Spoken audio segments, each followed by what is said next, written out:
Hey everyone, I want to show you guys this grouping that I just got with the 7.5 inch 7.62 by 3.9. Okay, so this is the AR-47. I've done a couple of videos on this. So using Wolf Performance, okay, at 100 yards, 5 shots inside of 2 inches. Inside of 2 inches, so like an inch and even smaller than 3/4, an inch and like 5/8. Now normally I take the best 4 out of 5. So the best 4 out of 5, uh, I'm inside of an inch and a half. Okay, let me get you back in. So best 4 out of 5, I'm inch and a half. So pretty damn good, man. I am like ever since I got into these AR-47s, right? Basically ARs that shoots 7.62 by 3.9. I'm like at a whole different level as far as my appreciation for this, this Russian ammo. There's one round left here. This steel case Russian ammunition. With the AK-47, I mean, it was like a struggle just to get to like 3 to 4 MOA. I had hit, like, I think the best I ever got with the AK-47 was 3 3/4 inches at 200 yards, which is like just inside of 2 MOA. But same ammo, once I got into the, started using this 7.62 by 3.9 ammo in AR-47s, it's pretty easy to get inside of 2 inches. I haven't quite been to an inch. Like, it's a struggle to get to an inch, but inch and a half, I've hit it a bunch of times.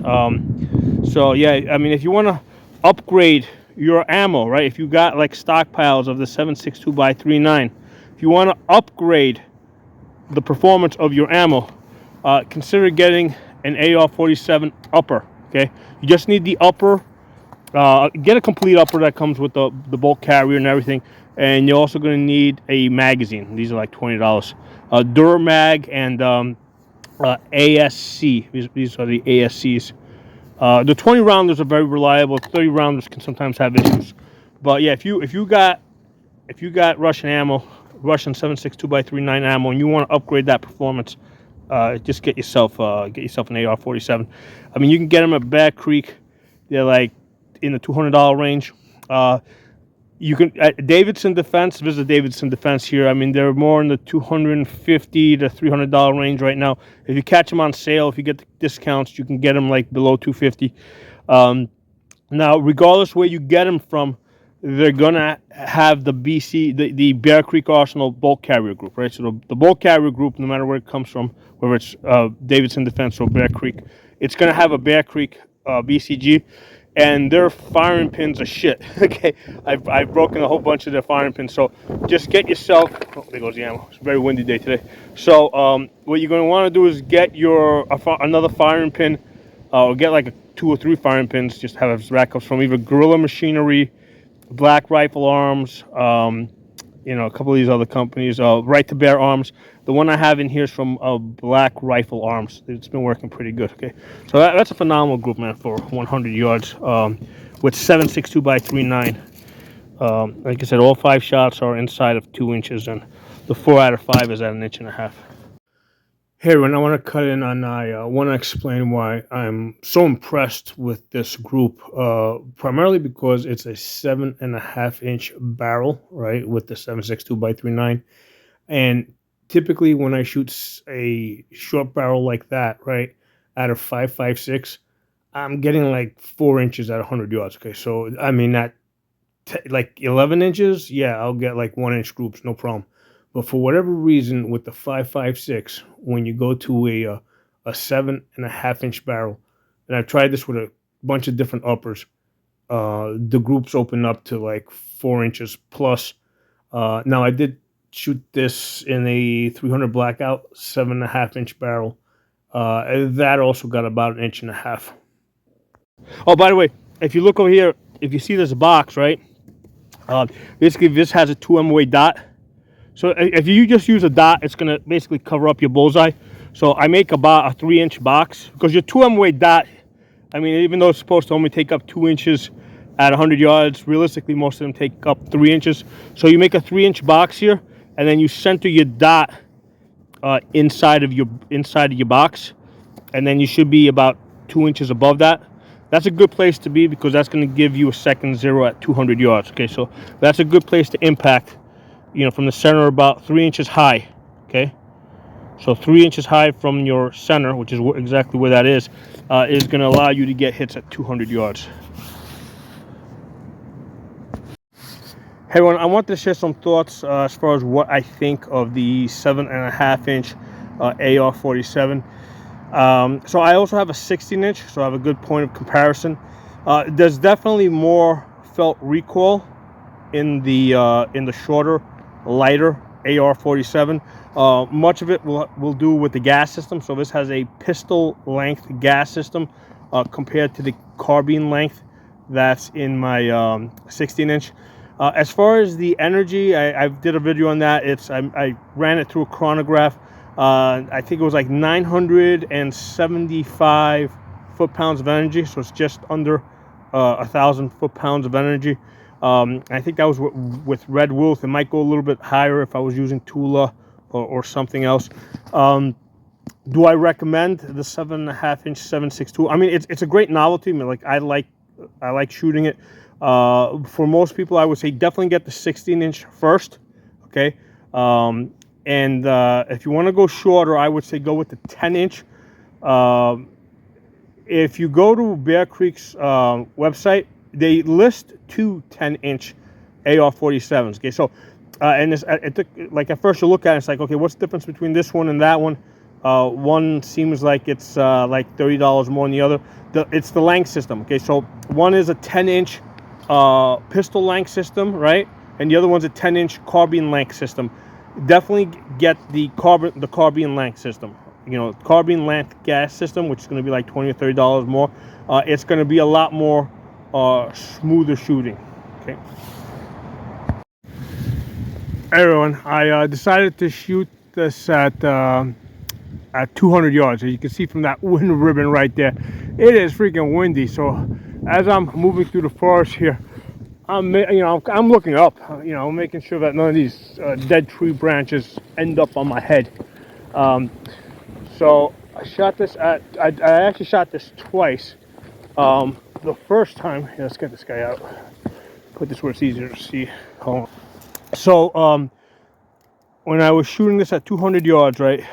First of all, I didn't use this box here because now, at 200 yards, this box is tiny, right? Because it's further away, my dot is now like a quarter, like a quarter the size of the paper. So the first time I shot it, I was holding just underneath the line over here. And I was actually favoring left a little bit because I saw that the wind was blowing left to right. So my impacts were down here. I got 1, 2, I think the other ones were a little bit low over here. So again, it was my first time shooting this at 200 yards with the 7.5-inch barrel on the 7.62 by 3.9. So I was using the same hold that I would, let's say, use for a 16-inch. So with the shorter barrel, yeah, the bullets are going slower, and I got a drop here. So what I did is I shot it again. This time, I held my dot right on top of the paper over here. I didn't hold left because I didn't think there was a lot of wind, but apparently there was. So my bullets did drift a little bit to the right. So 5 shots, we got 1, 2, 3, 4, 5 over here. So I know I pulled one. I think that's the one that I jerked. That's that one. So that means 200 yards. All 5 shots, including my jerk, are about 6.25 inches. Normally, I look at the best 4 out of 5. So that's 1, 2, 3, 4. This one off the paper here. So that's 5 inches at 200 yards. So that's like 2.5 MOA. So the interesting thing here is the hold, right, with the 7.5-inch, because again, this normally with the 16-inch, what I'll do is I'll be like 3 inches high at 100 yards, and at 200 yards, like if I, basically I would have been in the box here, right? But with the 7.5-inch, because my bullets are going slower, right? If I'm holding, I think I was holding in the center of the paper here or up here somewhere, my impacts are low. So this time on top of the paper, I'm impacting just underneath that, at the bottom of the red dot. So that's a good way for me to remember. Okay, so with the 7.5 inch, if I am impacting 3 inches high at 100 yards, at 200 yards, I'm gonna be impacting at the bottom, all right, just underneath where my red dot is. Okay, so that's I do these videos so I can have something to refer back to. So yeah, I mean, this is definitely effective out to 200 yards. Now, of course, this is a small target, so if this was a torso, like let's say this was a chest, even if I was holding high, I'd be dropping him into the belly, so that's fine, all right? So given that it's windy today, like if I was shooting this with 9mm, like an AR-9, I'd have a hard time getting on paper, and the groups wouldn't be this tight. So the 7.62 by 3.9, if you gotta be in a if you want to be on a 7.5 inch barrel, yeah, that's a really good choice. As far as the loudness, because 5.56 is extremely loud, I usually have to put a linear comp on it if I'm shooting something that short. I was just using a bird cage, if you guys saw it earlier in the video. So with the bird cage, I can use just standard earmuffs. You can't use earplugs, you gotta use earmuffs, and it's doable. Okay, so the noise is not terrible as long as you have earmuffs. And just walking through the woods here, right, with the 7.5 inch compared to, let's say, my 11 inch, which you guys have seen me do a lot of videos, walking through the woods with the 7.5 inch, way more convenient. The gun is way more easier to handle. Okay, so there's definitely a place for the 7.5 inch. If you're going to be doing a lot of walking through woods like this and you're trying to stay as light as possible, yeah, I mean, that might be the right tool. Especially if you don't expect to do a whole lot of shooting and at distance, and you're just trying to stay light. It's probably a better choice than 5.56, which is a lot louder. Okay, so it's basically, we got the benefit of like the 300 blackout. At a much cheaper price, right? Because I got 300 blackout. 300 blackout in the 7.5 inch works really good too. The issue with the 300 blackout is just it's a little bit more expensive, and like I don't have like thousands of rounds stockpiled of 300 blackout like I have 7.62 by 3.9 from the days when it was really cheap. Okay, so 7.62 by 3.9 is definitely a very good solution for certain circumstances. So I just wanted to share my thoughts and my experience shooting this thing with you guys, and also make a record for myself so I have something to refer back to as far as what my holds are.